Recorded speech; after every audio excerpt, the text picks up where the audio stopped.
ओम नमस्ते। कल महाशिवरात्रि है, जो कि फागुन मास के चतुर्दशी के दिन मनाई जाती है। यह त्यौहार जो महाशिवरात्रि का है, यह माता पार्वती और भगवान शिव जी के प्रेम विवाह के रूप में मनाया जाता है, अर्थात यह प्रेम का उत्सव है। प्रेम शब्द कहना अलग बात है, प्रेममय होना अलग बात है। सामाजिक लोग कहते हैं एक दूसरे से प्रेम करो, आध्यात्मिक व्यक्ति कहता है तुम स्वयं प्रेममय हो जाओ। तुम स्वयं जैसे ही प्रेममय हो जाओगे, इस जगत की सभी जीव जो कि प्रेम की तलाश में हैं, आपसे सहज ही जुड़ने लगेंगे। इसीलिए संत और योगियों के सानिध्य में सहज प्रेम की आकांक्षा रखने वाले सभी लोग जुड़ते रहे हैं। महाशिवरात्रि में शिव जी की पूजा की जाती है, अर्चना की जाती है। और कल भारत के बड़े बड़े जो विभिन्न क्षेत्र में या फिर गांव के भी एक किनारे जो शिवलिंग है, वहां पर भीड़ भी काफ़ी ज़्यादा होगी। शिवलिंग का पूजा अर्थात महाशिवरात्रि के दिन एक विशेषकर पूजा होती है। इसकी उपासना कैसे किस तरीके से करें, इसकी व्यापक हमें समझ होनी आवश्यक है।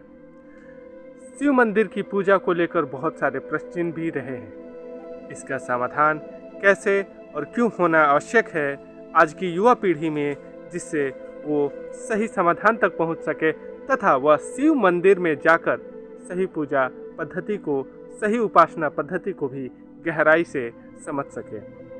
इस वीडियो में हम पूरी तरीके से चर्चा करेंगे कि वास्तव में शिव की पूजा की यथार्थता किस तरीके से है, जो आपकी आध्यात्मिक उन्नति, आपकी चेतना की वृद्धि तथा आपके मन के नियंत्रण में सहयोग कर है। इस पर ही हम चर्चा करेंगे। भारत के विभिन्न आयामों में देखें तो सदैव से 3 दुखों की चर्चा की जाती रही है। मनुष्य जीवन में या अन्य जीव में 3 प्रकार के दुख सदैव विद्यमान है। पहला दुख है भौतिक दुख। भौतिक दुख इस शरीर का है, जो कि दुख है रोटी, कपड़ा और मकान का। रोटी, कपड़े, मकान के दुख की निवृत्ति हेतु हर व्यक्ति अपने तरफ से किसी न किसी प्रकार के पुरुषार्थ में लगा हुआ है, ताकि इस भौतिक दुख, रोटी, कपड़े, मकान के दुख से वह बच सके। दूसरा दुख है दैविक दुख। दैविक दुख का अर्थ है इस प्रकृति के द्वारा नियोजित दुख।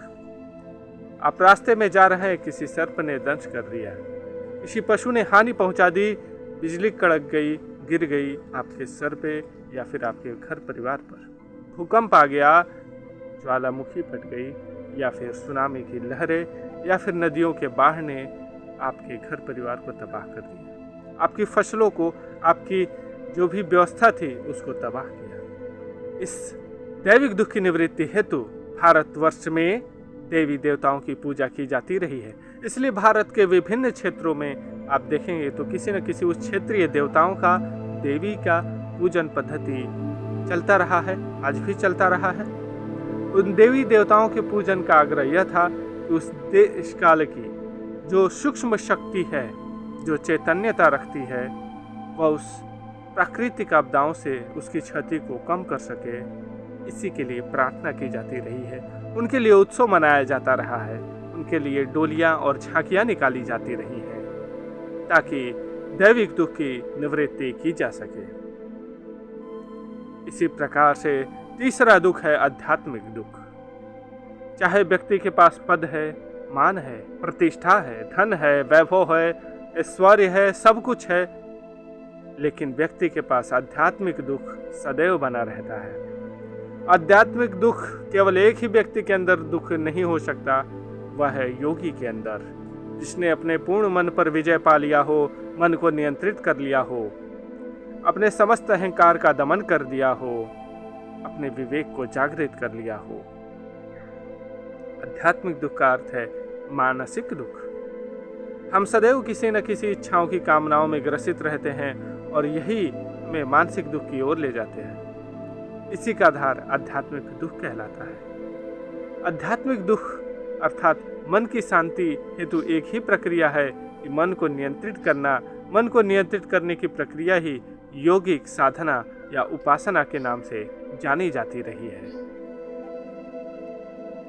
आध्यात्मिक दुख की निवृत्ति हेतु ही भारत के हर गांव के एक किनारे, शमशान के किनारे या पहाड़ियों की चोटी पर या फिर किसी शमशान के किनारे या गांव के बाहर जंगलों में आप शिवालय देखते थे।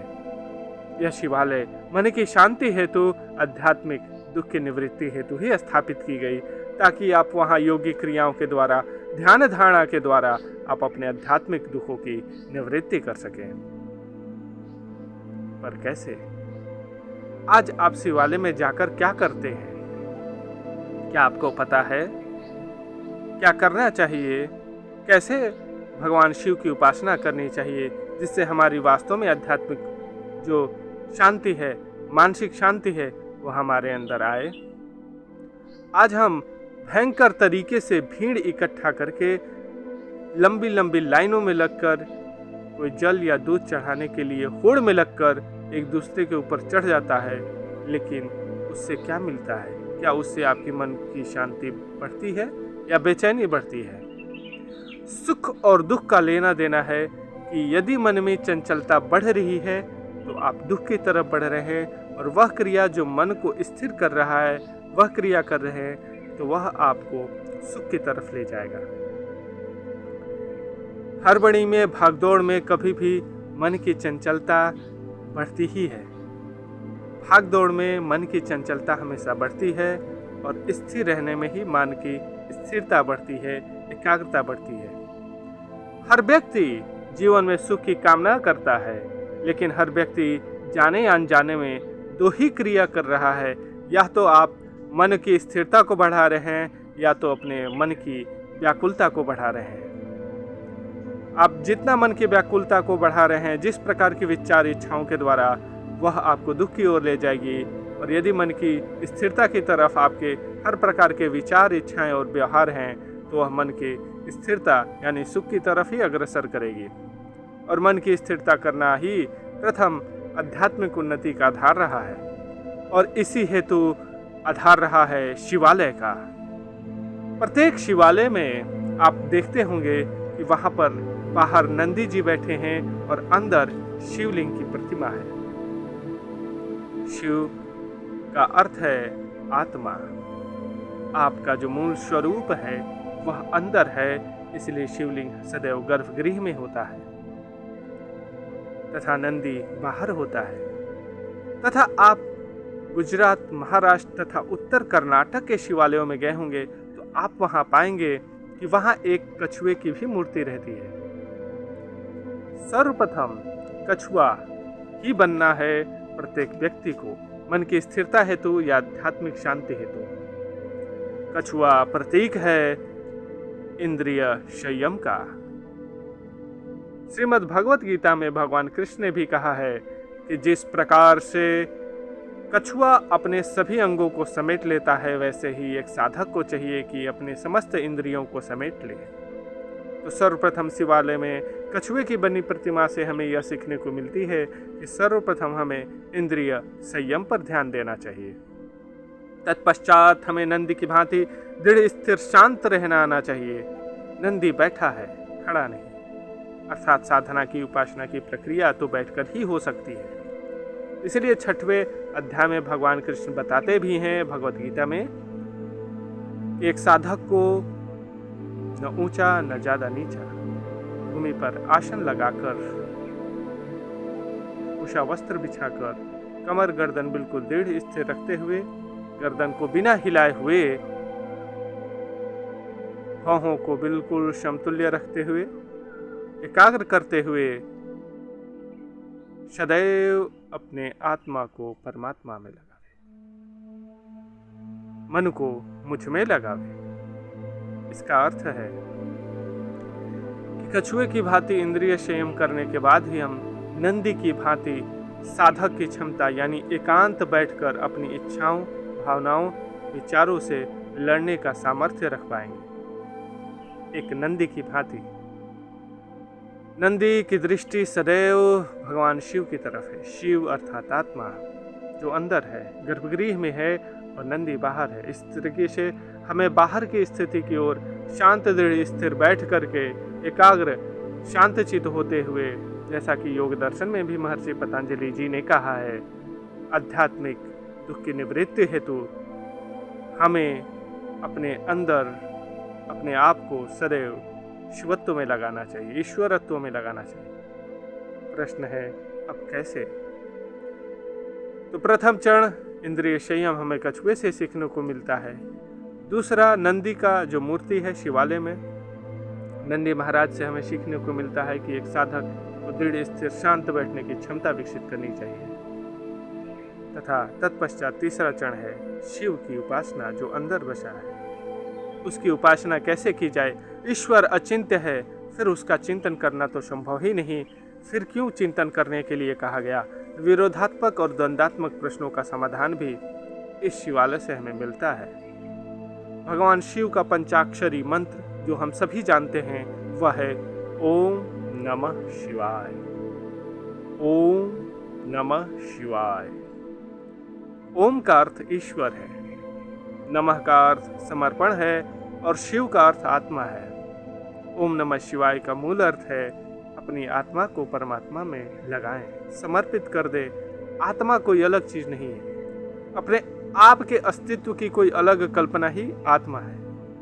उसको पूर्ण तरीके से उस शिवत्व में, उस ईश्वरत्व में, उस समस्त प्रकृति में समर्पित कर देना ही ओम नमः शिवाय है। अपनी समस्त इच्छाओं, विचारों, भावनाओं को उसमें समर्पित कर देना ही ओम नमः शिवाय है। अर्थात ओम नमः शिवाय के उच्चारण को हमें हर स्तर पर समझना होगा। इसकी जप की साधना की प्रक्रिया भी 4 चरणों में पूर्णता होती है। प्रथम चरण पर वैखरी रूप में ही होती है। ओम नमः शिवाय। ओम नमः शिवाय को यह वैखरी अवस्था उच्चारण की पद्धति या उपासना की पद्धति हम कह सकते हैं। दूसरे चरण की है मध्यमा। हम माला लेकर ओम नमः शिवाय कर सकते हैं। इतने उच्चारण से कि आसपास के लोग भी न जान पाए, उस स्तर की ध्वनि को मध्यमा कहते हैं। अर्थात दूसरे चरण पे आपकी ओम की साधना इस रूप में होगी। तीसरे चरण की जो ओम नमः शिवाय की साधना है वह श्वासों के माध्यम से है, जिसको अजबा कहते हैं, जो स्वयं हो रहा है। अर्थात प्रत्येक श्वास के साथ श्वास रुकते समय नमः और श्वास छोड़ते समय शिवाय। ओम नमः शिवाय। ओम नमः शिवाय की यह उपासना प्रत्येक श्वासों के माध्यम से तीसरे चरण की साधना पश्यंती है। और इस प्रकार के अभ्यास का चरण ही चौथा चरण परावस्था में लेकर जाएगा।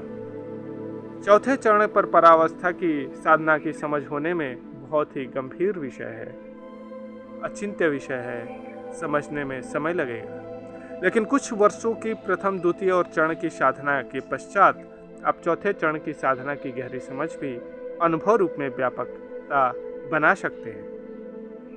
प्रथम चरण पर ओम नमः शिवाय का सदैव उच्चारण करते हुए ओम नमः शिवाय, इस प्रकार के सही उच्चारण में आपकी प्रत्येक श्वास की एक एक जो सूक्ष्मता है वह अंदर से बाहर आ जानी चाहिए। इसलिए इसकी उच्चारण पे फिर से सही ध्यान देंगे। ओम नमः शिवाय। अर्थात जिस तरीके से बाह्य कुंभक होता है वह स्थिति सही उच्चारण के माध्यम से ओम नमः शिवाय के रूप में आपके अंदर होनी चाहिए। द्वितीय चरण जब मध्यमा स्तर पर करें तो सूक्ष्मता रूप से बोलते बोलते थक जाएं, या जिस प्रकार से भी आप एकांत में साधना थोड़ा करना चाहते हैं लेकिन काफ़ी लोग हैं, तो उस रूप में भी द्वितीय चरण से साधना कर सकते हैं। मध्यमा स्तर से एक माला के द्वारा जैसे हर प्रकार के लोग जप करते हैं, तो मध्यमा स्तर की साधना की प्रक्रिया है। माला लेकर इस तरीके से आप उच्चारण बिना किसी को सुनाए आप कर सकते हैं। ओठों के द्वारा हल्का ओठ हिलता रहे ताकि ध्यान कम भटके। जितना ज़्यादा हम प्रारंभ में इंद्रियों का एक सहारा लेकर शुरुआत करेंगे उतना ध्यान कम भटकेगा। डायरेक्ट हम साधना की मेडिटेशन में तीसरे चरण पर चले जाते हैं पश्चंती के स्तर पर, इसलिए मन बहुत ज़्यादा भटकता है और एकाग्र नहीं हो पाता। फिर हम 1 घंटा बैठते हैं, 5 मिनट बस उस पर एकाग्र रहते हैं, बाकी 55 मिनट हम अन्य विषयों की खिचड़ी पका रहे होते हैं। तो वास्तव में आपने अपनी साधना में किस चीज़ के संस्कार ज़्यादा इकट्ठे किए, साधना के या अन्य विषयों के ही? इस पर विचार करने योग्य एक बात है कि प्रथम वैखरी से ही सदैव साधना की शुरुआत करनी चाहिए। इसलिए बोल के उच्चारण ओम का ही केवल किया जाता है कई जगह पर, या अलग अलग तरीके से की जाती है। प्रारंभ में बोल के शुरुआत करने से इंद्रिय सक्रिय रहती है, इसलिए स्थूल से सूक्ष्मता जाने में धीरे धीरे हमें आसानी मिलती है और वास्तव में हम सूक्ष्मता और पश्चंती परा की अवस्था की समझ गहरी स्तर पर बनाकर आध्यात्मिक निवृत्ति हेतु हम उपासना करते हैं। इसलिए प्रत्येक शिवालय पे आप जाएं तो 10 मिनट बैठें, 15 मिनट बैठें, आधे घंटे तक बैठें और इस तरीके से उच्चारण करते हुए या श्वासों के माध्यम से ओम नमः शिवाय का उच्चारण करते हुए इसकी उपासना करें। जब तक यह उपासना सही विधि से, सही तरीके से नहीं करते आप शिवालय में, वह शिवालय में जाना आपकी आध्यात्मिक निवृत्ति नहीं होगी। यदि आध्यात्मिक निवृत्ति हेतु ही शिवालय का निर्माण किया गया प्रत्येक ग्राम प्रांत में, तो उसके लिए आप वहां जाकर क्या आप कुछ देर बैठकर शांतचित्त होकर उपासना करते हैं? यदि नहीं करते तो वो आपकी आध्यात्मिक निवृत्ति कैसे कर सकती है? और आध्यात्मिक निवृत्ति हेतु ही शिवालय बनाया गया है। आज की युवा पीढ़ी जो कि ध्यान और मेडिटेशन की तरफ जा रही है मंदिरों की बजाय, उसे चाहिए कि प्रत्येक शिवालय तुम्हारे लिए ध्यान स्थलीय है, इसीलिए किसी अनोखे या अलग प्रकार की ध्यान संस्थाओं के उलझने की बजाय तुम शिवालय में जाकर इस प्रकार की उपासना की प्रक्रिया को अपने अंदर समावेशित करो। यही शिवालय की ओर आकर्षित करने के लिए आध्यात्मिक निवृत्ति हेतु, मानसिक शांति हेतु हर व्यक्ति की उपासना होनी चाहिए। हर व्यक्ति का ध्येय होनी चाहिए जिसके अंदर आध्यात्मिकता को लेकर जागृति है। ओम नमः शिवाय की गहरी समझ होनी चाहिए। ओम नमः शिवाय रटते तो हैं लेकिन उस शब्द का गहरा अर्थ नहीं पता होता। हमें समझ होनी चाहिए कि हम जो जप कर रहे हैं, जिस मंत्र का उपासना कर रहे हैं, उसका सही अर्थ क्या है, जो हमारे स्वभाव में उतर जाए सहज ही और सरल तरीके से। इसकी गहरी समझ होने के पश्चात ही हम वास्तव में सही तरीके से उपासना पद्धति को अपने अंदर उतार सकते हैं और आत्म साक्षात्कार की तरफ बढ़ सकते हैं। प्रत्येक शिवालय ध्यान स्थली है, इसलिए प्रत्येक शिवालय आज की युवा पीढ़ी के मनोविकार को कम करने हेतु प्रेरित कर सकती है। एक स्थान है, आपको अलग मेडिटेशन की ज़रूरत नहीं, में अलग मेडिटेशन सेंटर बनाने की ज़रूरत नहीं। हर गांव में वही ध्यान केंद्रित तो है। इसलिए अच्छे आचार्यों को चाहिए कि वह प्रत्येक शिवालय को ही ध्यान स्थली के रूप में प्रेरित करें। प्रत्येक शिवालय ध्यान स्थली ही तो है, उसको उस रूप में ही समझें और समझाएं और प्रत्येक शिवालय को ध्यान स्थली बनाएं और इस महाशिवरात्रि को महाध्यानमय, योगमय, आनंदमय बनाएं। यही महाशिवरात्रि की रात्रि है। महाशिवरात्रि की रात्रि ज्ञान का प्रकाश है। वह रात्रि अज्ञानता नहीं, आपके ज्ञान को जागृति करने का एक आधार है। प्रेम विवाह का आधार है। प्रेम अर्थात आनंद, अर्थात पूर्ण तृप्ति, अर्थात हमें कुछ नहीं चाहिए। यही प्रेम है, यही तृप्ति है और यही आनंद है। यही शिवरात्रि का महत्व है और आप सभी इस शिवरात्रि को इसी तरीके से योगमय करें, ध्यानमय करें, आनंदमय करें, ताकि आप अपने आध्यात्मिक दुख को शांत कर सकें, निवृत्त कर सकें और अपने मानसिक दुख से ऊपर उठकर सहज आनंद में सेवा, विवेक और वैराग्य की तरफ बढ़ सकें। ओम नमः शिवाय। ओम नमः शिवाय।